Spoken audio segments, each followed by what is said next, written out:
Je m'appelle Bear Grylls. J'ai servi dans les forces spéciales britanniques. J'ai conquis l'Everest et j'ai traversé l'océan Arctique.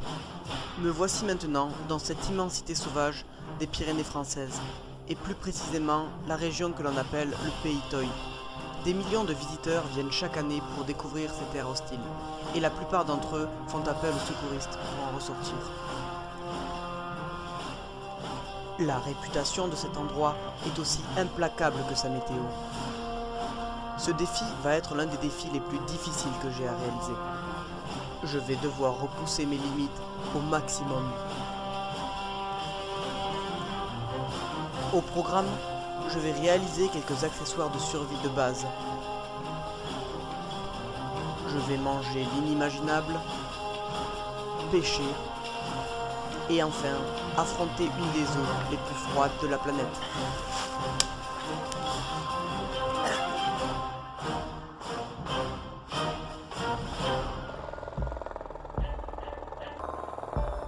En ce moment même, le Pays Toy, dans les montagnes les plus dangereuses des Pyrénées. On va me déposer au château de Bernazar à plus de 2500 mètres d'altitude.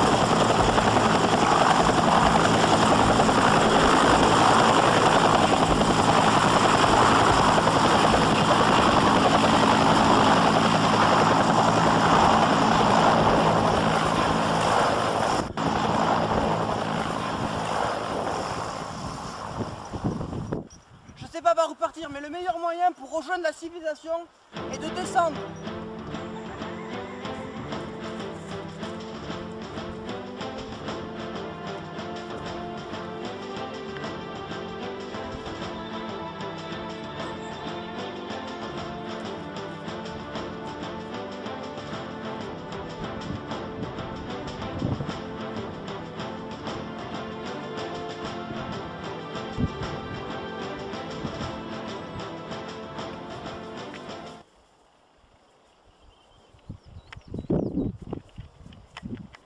Vous voyez ce petit chemin?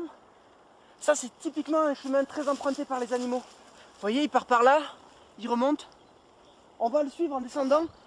Ça devrait sûrement nous amener à une forêt un peu plus dense avec du gibier, donc c'est notre chemin.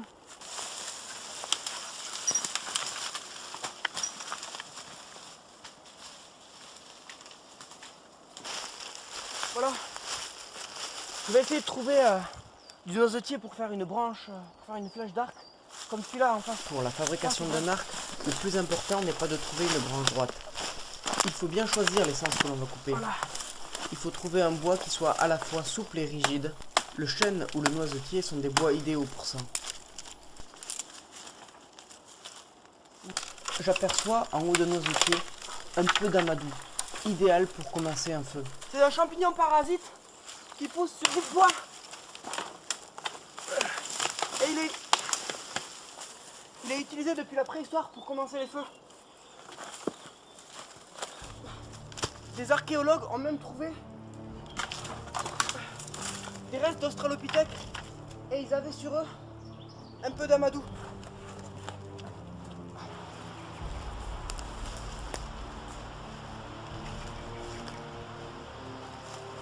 Oh, je crois qu'il y a un nid. Oui, c'est un nif. Enfin, on a beaucoup de chance d'en trouver, c'est très rare. C'est vraiment le bois idéal pour faire des arcs. Et on peut le reconnaître grâce à ces épines caractéristiques. Là, regardez.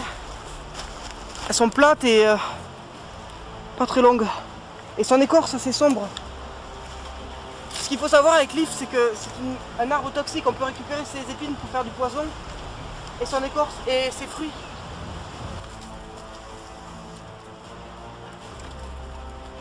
J'ai trouvé une branche qui pourrait être bien.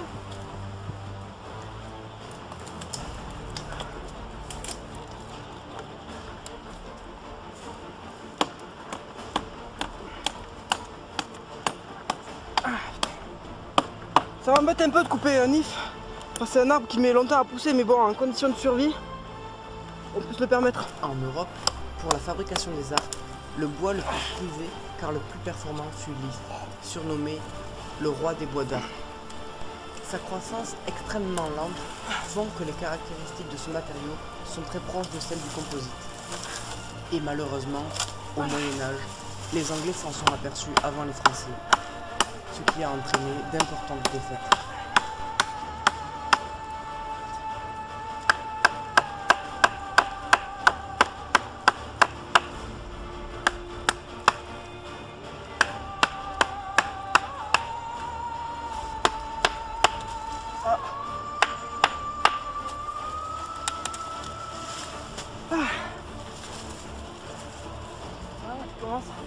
Regardez, vous voyez la différence de couleur et le nombre de cernes qu'il a. Et on peut compter, il doit avoir cette branche là, elle doit avoir au moins je sais pas, il doit y avoir 30 à 40 cernes toutes resserrées. C'est pour ça qu'il en est très souple et en même temps très rigide. L'if est mis en forme de telle sorte qu'il comprenne une partie d'aubier et une partie de cœur. L'aubier travaille en traction et le cœur en compression. Leurs propriétés se complètent et confèrent à cette arme des qualités balistiques bien supérieures aux arcs tirés d'autres licences.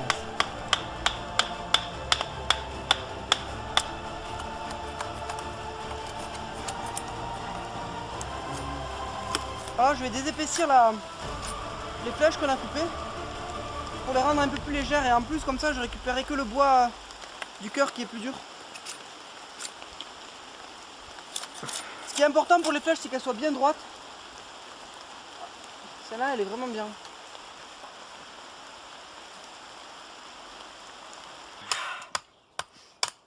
Voilà, je taille ma branche 10.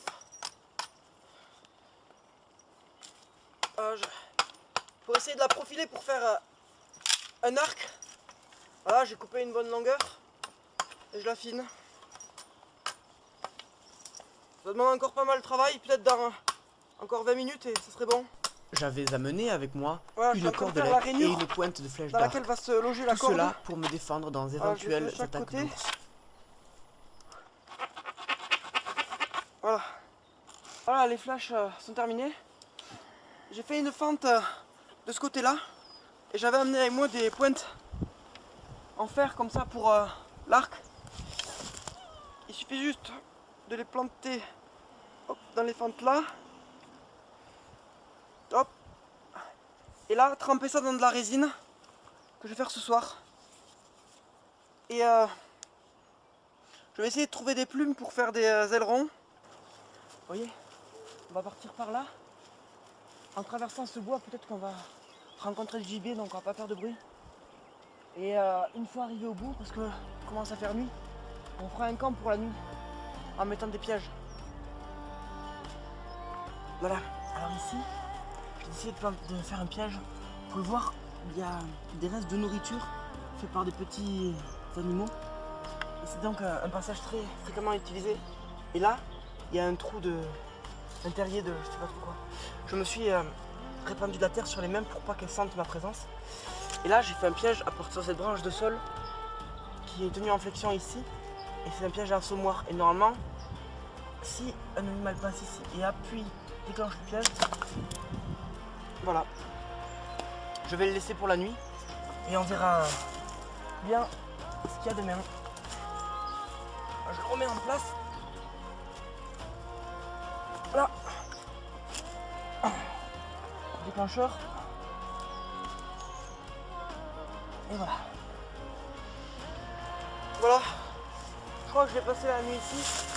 Je vais faire un feu par là et un abri à côté. Je ne sais pas encore où exactement, mais cet endroit me semble pas mal. J'ai trouvé une petite éclaircie dans le bois. Ça permet d'avoir un peu une vision. Voilà, je vais faire mon feu ici. J'ai trouvé toutes ces fougères séchées et j'ai ma pierre à feu. La marque de Bear Grylls. Espérons qu'elle me porte chance.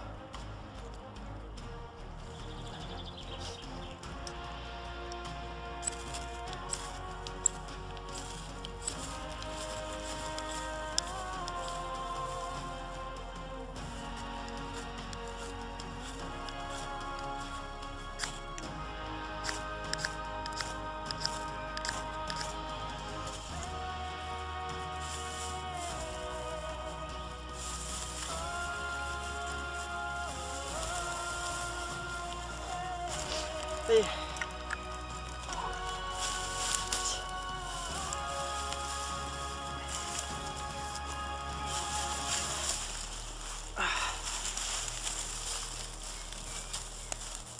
Ah, dommage d'avoir un tel feu, mais rien à y faire cuire. En tout cas, ça remonte toujours le moral de faire un bon petit feu comme ça.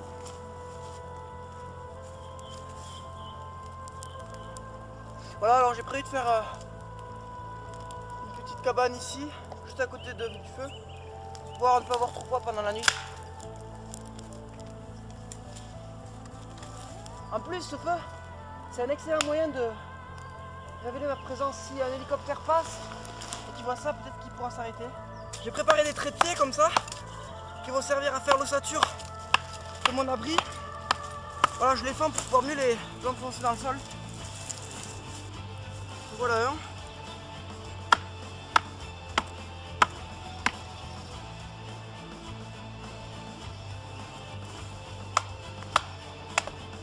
Voilà, là je prépare l'ossature de ma cabane. Et je prépare encore des piquets.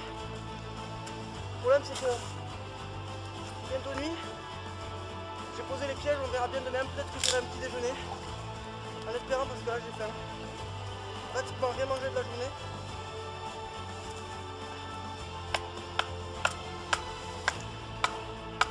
Voilà, j'ai fini la structure. Maintenant, je vais tout recouvrir de feuilles pour me protéger pour la nuit.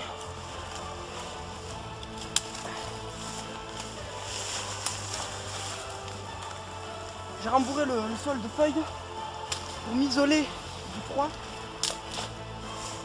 Que ce soit plus confortable aussi. J'espère vraiment que les pièges auront fonctionné cette nuit. Voilà, c'est terminé. Bon, je vais y passer la nuit. Je suis épuisé. Et puis j'ai rien à me mettre sous la dent, donc plus vite je m'endormirai, plus vite je me réveillerai et plus vite j'irai voir si mes pièges ont fonctionné. Hop. Ah. Ah. Voilà. La chaleur du feu, rien de tel. Allez, je vais essayer de dormir un peu. Bonne nuit, Bert. Ouais, bonne nuit.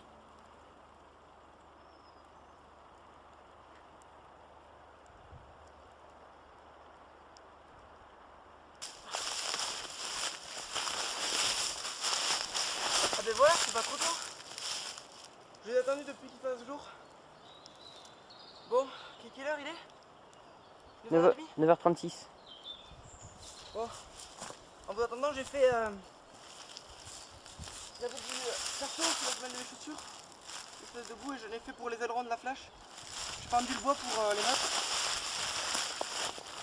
On verra bien si ça a marché. Bon. Tiens, on va voir si les pièges ont fonctionné. Ah ouais, c'est parti.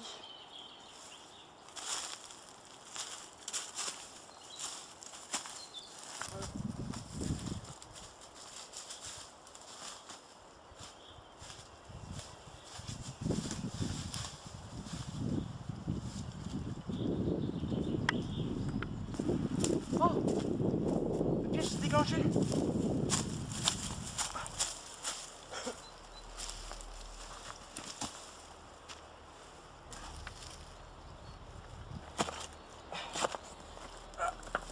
Ah oui.